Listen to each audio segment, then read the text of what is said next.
Вайберу. Я приветствую вас, Алексей. Доброго дня, тільки Буряченко. Прошу прощения. Буряченко. Буряченко, прошу прощения. Как вы можете охарактеризовать этот первый раунд и ваши прогнозы на второй, основной? Насправді для мене, як і для, можемо згадати позицію того ж Блінкена, да? А я її розділяю, якихось проривних результатів я і не очікував від цього раунду перемовин.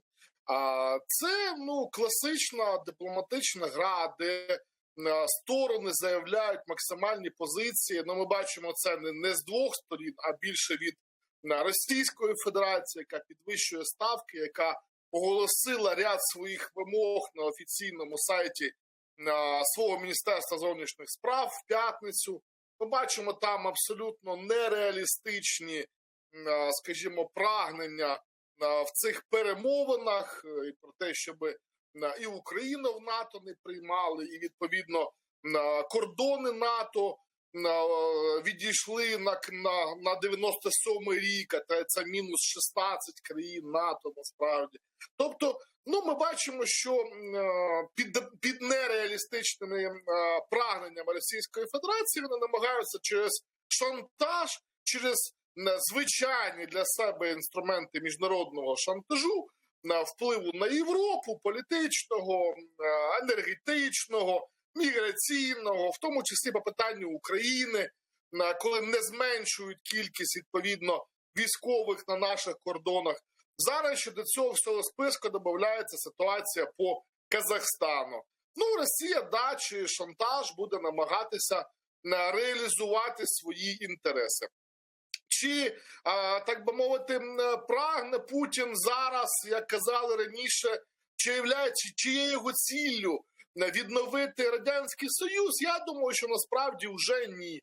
А от те, щоб вивести зараз на Росію, скажімо, стратегічно з двополярного світу максимально наблизити трьохполярний, і це раз, і друге, це не зсередини, так би мовити, знищити НАТО як основного військового стратегічного опонента Російської Федерації і тим самим реалізувати третій пункт – регіоналізувати світ. Я думаю, що насправді усі ці бажання і прагнення сучасної Російської Федерації і методи їх досягнення не є секретом не для Столтенберга, не для країн-членів НАТО і, відповідно, не для Сполучених Штатів Америки та самого Блінкена. Усі вже давно знають, якими методами діє Російська Федерація, які методи її гібридної війни і гібридних впливів. Все знают. Достаточно ли эффективно этому противодействовать?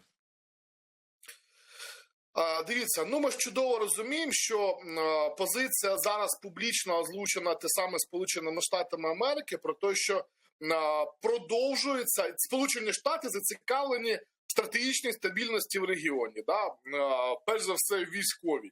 Тому чи налаштовані Сполучені Штати на діалог з Російською Федерацією дипломатичним шляхом? Звичайно, так.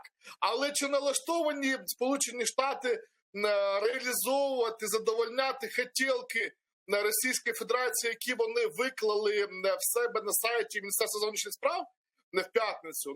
100% ні. І це абсолютно усім зрозуміло. Тому що, як мінімум, по питанням НАТО, по переносу його кордонів станом на 97-й рік, потрібно знову ж таки рішення самого НАТО. І це абсолютно об'єктивна реальність, ще й консенсусом. А що там пропонується 16 країн, які вже є членами НАТО, щоб вони проголосували за своє виключення з членства, чи що? Тобто це абсолютно навіть юридичний абсурд, який зараз пропонує російська сторона. Чи вдасться протидіяти? Дивіться. Перш за все потрібно відзначити, що, як на мене, зараз Київ на плідному і сталому діалогі знаходиться з Вашингтоном. І по всім перемовним трекам, перед тим, як погоджувати якісь ті чи інші позиції з Росією, або хоча б вести якийсь діалог, все це погоджується з Києвом. І для нас це насправді має ключове значення. І я виключно позитивно сприймаю долучення до перемовин, в тому числі по Нормандії, в тому числі по відновленню територіальності цілісності України, саме Сполучені Штати Америки. Тому що, да, це той геополітичний гравець, з інтересами якого Російська Федерація буде рахуватися в будь-якому випадку. Тим паче, коли вже і сама Москва, до речі, вперше з часу підписання Мінських угод, зазначила, що вона, в принципі, позитивно сприймає можливість долучення до перемовного процесу Сполучених Штатів Америки. В якому воно буде форматі, поки що, звичайно ж, не зрозуміло, чи це 4+1 Нормандії, чи це якийсь паралельний трек в межах нормандських перемовин, покаже тільки час. Але все ж таки в будь-якому випадку інтереси в двосторонніх перемовинах Вашингтона та Москви максимально враховані як Києва, так і Об'єднаної Європи. Тільки по одній простій причині. По-іншому й бути не може, оскільки якщо позиції попередньо не погоджені стратегічними партнерами США, а я нагадаю, що і Євросоюз, і Україна є стратегічними партнерами Сполучених Штатів Америки, просто вони не будуть реалізовані. Тобто, в принципі, ми зараз говоримо про довгий трек дипломатичних перемовин я думаю, з багатьма циклами між Російською Федерацією і Сполученими Штатами Америки. Я думаю, насправді для України це виключно позитивна історія. То есть для России цель этих переговоров в самих переговорах, такая самоцель? Ну, в тому числі так, тому що ми ж бачимо, що Путін і російські представники максимально уникають відкритих майданчиків, на яких їм задають багато незручних питань. Питань по Криму, по анексії, питань по Донбасу, перш за все, те, що, по яким є рішення і Радбезу ООН, відповідно. Тобто, не хоче Путін публічно на міжнародних майданчиках відповідати на незручні для себе запитання і, відповідно, не тільки запитання, а й обвинувачення по анексії того ж Криму. Ми це чудово з вами усвідомлюємо і розуміємо. Тому, так би мовити, трек двосторонній між Росією та Сполученими Штатами – це той зручний варіант діалогу Російської Федерації, який, по-перше, показує її статус, підвищується, що, мов, Путін просить дзвінка з Байденом, і Байден там через декілька днів позитивно на це реагує і йде на ці прохання. І зараз ці перемовини двосторонні також продовжуються, і в цьому насправді, я абсолютно з вами погоджуюсь, в тому і є одна із цілей Російської Федерації, щоб мати постійний вплив на Сполучені Штати Америки через двосторонній діалог в обхід наших європейських партнерів, в тому числі. Але, насправді, ми ж чудово розуміємо і вже чули публічні заяви від американської сторони, що всі інтереси партнерів, звичайно, будуть враховані. Тому, як я сказав на початку свого монологу, так би мовити, я не вірю в тому, що будуть якісь проривні результати цих перемовин саме зараз. Я думаю, це довгий трек. На этом фоне одновременно должна состояться заседание комиссии Украина-НАТО. И делегацию от нашей страны возглавит вице-премьер Стефанишина. Есть такой нюанс небольшой. Там произошла рокировка, должен был ехать Дмитрий Кулеба, это Столтенберг даже анонсировал. Вот и в последние дни, минуты, через часы стало известно, что все-таки поедет Стефанишина. Собственно, для чего такая рокировка была нужна и о чем мы будем говорить? Будут ли какие-то решения после этой комиссии? Дивіться, насправді я також зранку читав цю новину. Вона мене, звичайно, дещо здивувала, враховуючи, скажімо, високий рівень цих перемовин. Але, отже, позиції, про що це говорить? Це говорить, скоріше, це про те, що позиції вже враховані усієї української сторони ще до перемовного офіційного процесу, який в тому числі відбувається зараз. Тому що навіть в заяві коментарі того ж самого Блінкена, Вашингтон-Пост, окрім того, що Він заявляє, крім того, що Сполучені Штати готові до дипломатичного діалогу. Він ще раз заявив про те, що двері для України в НАТО залишаються відкритими. Тим самим підтвердив позицію Бухарестського саміту НАТО, в якій було прийнято відповідно рішення ще раніше. Тобто, в принципі, я думаю, що насправді, по-перше, Стефанішина, в неї, я думаю, вистачить компетенції провести ці перемовини на належному рівні, це раз. А і, відповідно, більшість стратегічних позицій уже були навіть попередньо максимально врегульовані, враховані усі нюанси ще до офіційно цих перемовин С-2. Тобто, це більше буде сьогодні, я думаю, така фасадна місія пані Стефанішина. Если говорить о ситуации шире, да, если учитывать события в Казахстане, повлияло ли это, вот эти переговоры, предстоящие между США, Россией, Россией, НАТО, протесты в Казахстане, на ситуацию на нашей границе с Россией и на вероятность очередного вторжения, очередной угрозы? Как это повлияло? Дивіться, ми чудово розуміємо, що вирогідність повномасштабному наступу Російської Федерації, вона зберігається. Наскільки це відсоток вірогідності, не буду я, скажімо, аналізувати, тому що я не є військовим експертом. Але я знаю чітко одне, що Росія не піде від наших кордонів, це раз, і що через бойовиків будуть постійно нагнітати ситуацію в ОРДЛО, це два. Тому що не піде Росія просто так. Поки йде перемовний процес, вони будуть максимально тиснути через такі військові методи шантажу досягнення своїх цілей. Це об'єктивна реальність, ми маємо це чудово усвідомлювати. Так би мовити, казки немає, є тільки жорстока реальність. Те, що відбувається в Казахстані, на моє глибоке переконання, звичайно ж, не відбувається без участі тої ж Російської Федерації. І насправді зараз дуже важливі речі відбуваються в Казахстані, тому що я нагадаю, що великий відсоток експорту і складової Казахстану, саме енергетичної, це газ і нафта, вона продавав Казахстан газ і нафту до Європейського Союзу. Тобто Європейський Союз, якщо дійсно Казахстан зараз втратить максимальну свою суб'єктність через підконтрольність, в тому числі через інструменти ОДКБ Російської Федерації, це буде, так би мовити, ускладнить енергетичну ситуацію в самому Європейському Союзі.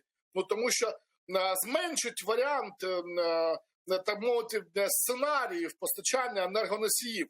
В тому числі заручником такої ситуації може стати і Україна.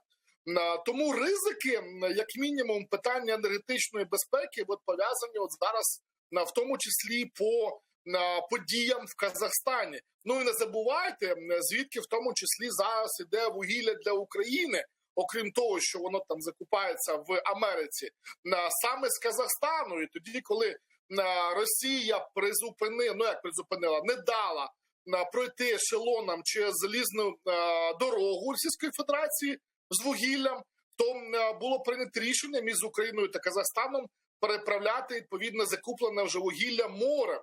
Тобто Казахстан завжди був для України надійним партнером, якщо відверто, і таким, на якому можна було спертися. І наостанок, чи подобався курс такий багатовекторності Казахстану Російської Федерації? Звичайно, ні. Тому що ми чудово розуміємо, що в Казахстані дуже багато інвестицій, як Китаю, так Сполучених Штатів та Об'єднаної Європи. Більшість з них складають саме енергетичну складову. Тому посилення ролі Російської Федерації через зараз введення військових ОДКБ типу для охорони військових об'єктів, а насправді для здійснення політичного впливу на керівництво держави, насправді може мати, скажімо так, уже середньострокові негативні перспективи як для США, так і для Європи, так, відповідно, і для України. Ну, навіть з деяких джерел доноситься така інформація, що може бути шантаж зі сторони Росії, відповідно, владної верхівки Казахстану, що можуть їх поставити перед вибором або повний контроль Казахстану Російської Федерації, або задіють інструмент, який вже був реалізований в Україні, в окупованому Донбасі, через створення терористичних республік саме в тих районах Казахстану, де йде видобуток газу та нафти. Ну от навіть про такі сценарії розвитку можливих подій я чув.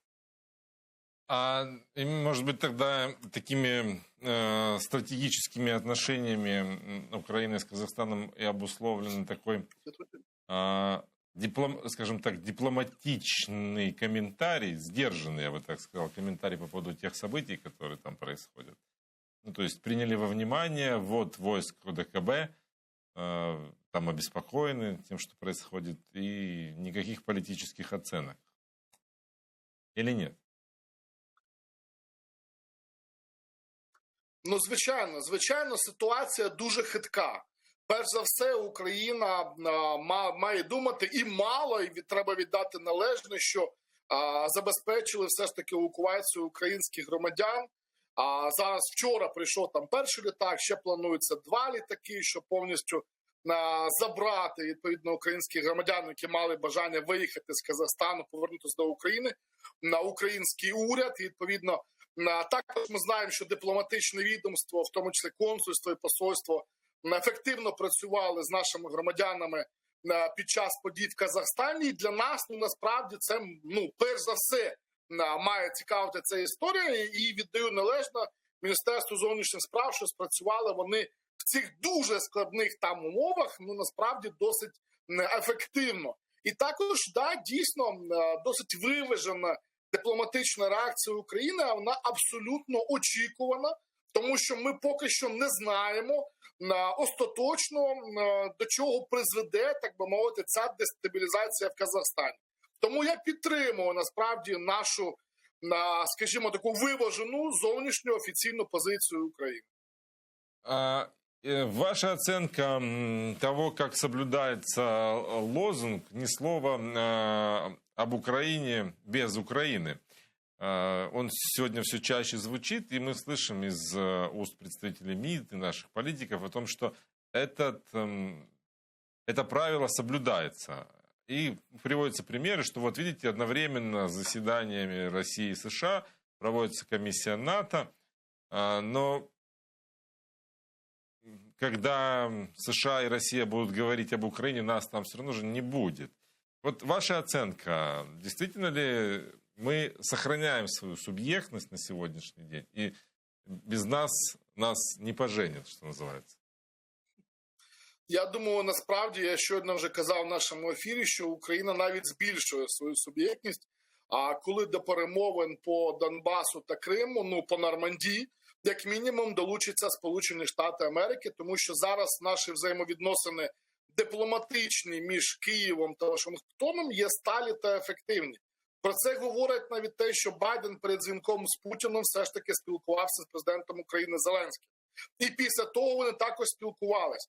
Тобто ми ж чудово розуміємо з вами, що на офіційних зустрічах уже мало є варіативності для перемовин там в районі, скажімо, 5, максимум 10% від погоджених документів.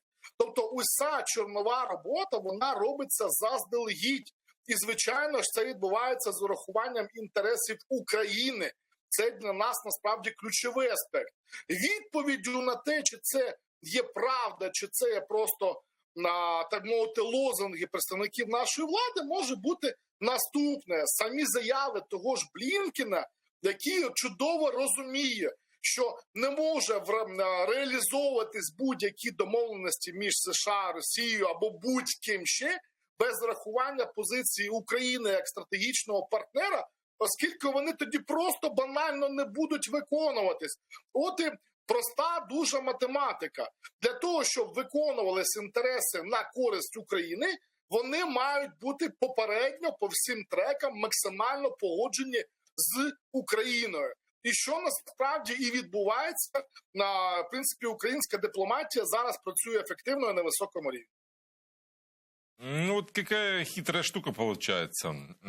Если считать, что на самом деле задача России вести диалог на уровне США, повышая свой статус, да, понятно, требования были одни, ставки были завышены, переброс войск, в общем, такое раздувание собственной значимости и собственной ценности.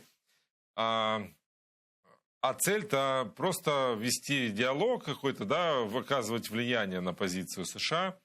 То есть Россия выигрывает этот раунд. Россия получает свои плюшки из ситуации в Казахстане. То есть она под видом ОДКБ вводит свои там десантные войска, которые контролируют ключевые позиции. То есть такой вариант зоны влияния, ну, не Советский Союз, но его какая-то такая модель вырисовывается. То есть вот Дивіться, я не как думаю, ни крути, що то получается, что Россия выигрывает, нет?